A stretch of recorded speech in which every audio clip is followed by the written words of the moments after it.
હવામાન વિભાગની આગાહી વચ્ચે સુરતમાં મેઘરાજાએ ધડબડાટી બોલાવી. જતા જતા મેઘરાજા જોરદાર જમાવટ કરી રહ્યા છે.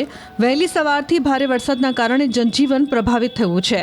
સતત 5મા દિવસે સુરતમાં ધોધમાર વરસાદ ખાબક્યો. શહેરમાં ઠેર ઠેર ભરાયા પાણી. ઉધના નવસારી રોડ પર પાણી ભરાતા વાહન ચાલકો અને રાહદારીઓને ભારે હાલાકીનો સામનો કરવો પડ્યો. ઉધના લિંબાયતને જોડતા ગરનાળામાં પાણી ભરાઈ ગયા. પાણી ભરાતા રેલવે ગરનાળું વાહન વ્યવહાર માટે બંધ કરવાની ફરજ પડી હતી.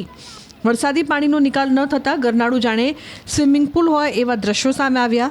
નવરાત્રિની તૈયારીઓ કરતા ખેલૈયાઓ અને ગરબા આયોજકો ચિંતામાં મુકાઈ ગયા છે. ઉધના નવસારી રોડ પર ભારે વરસાદ ખાબકતા રસ્તા પર પાણી ભરાઈ ગયા. ગુરુદ્વારા પાસે પાણી ભરાતા રોડ પર નદી વહેતી હોય એવા દ્રશ્યો સામે આવ્યા. રસ્તા પર પાણીનું જબરદસ્ત વહેણ જોવા મળ્યું, જેના કારણે વાહન ચાલકો અટવાઈ ગયા. વિસ્તારના નીચાણવાળી સોસાયટીઓમાં પણ પાણી ભરાવાની સમસ્યા સામે આવી. આ તરફ પાંડેસરામાં પણ ભારે વરસાદના કારણે રસ્તા પર પાણી ભરાઈ ગયા, જેના કારણે રાહદારીઓ અને વાહન ચાલકોને મુશ્કેલીનો સામનો કરવો પડ્યો. રસ્તા પર જળબંબાકારની સ્થિતિ જોવા મળી. રવિવારની રજા હોવાથી રસ્તા પર ટ્રાફિક ઓછો હતો. જોકે કામકાજ અર્થે જતા લોકો રસ્તામાં અટવાઈ ગયા હતા. ભેસ્તાનમાં પણ ભારે વરસાદને લઈને જળબંબાકારની સ્થિતિ જોવા મળી. ભારે વરસાદ વચ્ચે ભેસ્તાનમાં ગટરના પાણી બેક મારતા રસ્તા પર પાણી ભરાઈ ગયા. રોડ પર લોકો ગંદા પાણીમાંથી પસાર થવા મજબૂર બન્યા, જેને લઈને વાહન ચાલકો અને રાહદારીઓમાં તંત્ર સામે રોષ જોવા મળ્યો. શહેરના દક્ષેશ્વર રોડ પર તો જાણે રસ્તો નદીમાં ફેરવાઈ ગયો. ભારે વરસાદ બાદ રસ્તા પર જળબંબાકારની સ્થિતિ જોવા મળી.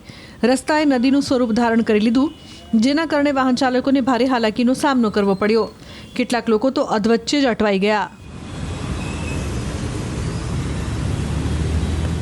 નવરાત્રિના એક દિવસ પહેલા જ શહેરમાં સ્થળ ત્યાં જળની સ્થિતિ છે. એવામાં ખેલૈયાઓ અને ગરબા આયોજકો ચિંતામાં મુકાઈ ગયા છે. હવામાન વિભાગે હજી પણ 2 દિવસ મધ્ય અને દક્ષિણ ગુજરાતમાં ગાજવીજ અને ભારે પવન સાથે વરસાદની આગાહી કરી છે. અપર એર સાયક્લોનિક સર્ક્યુલેશનને કારણે વરસાદની આગાહી કરવામાં આવી છે. 22 સપ્ટેમ્બરથી નવરાત્રી શરૂ થઈ રહી છે. એવામાં હવામાન વિભાગની આગાહીએ ગરબા રસિકો અને પાર્ટી પ્લોટમાં ગરબાનું આયોજન કરનાર આયોજકોની ચિંતા વધારી દીધી છે.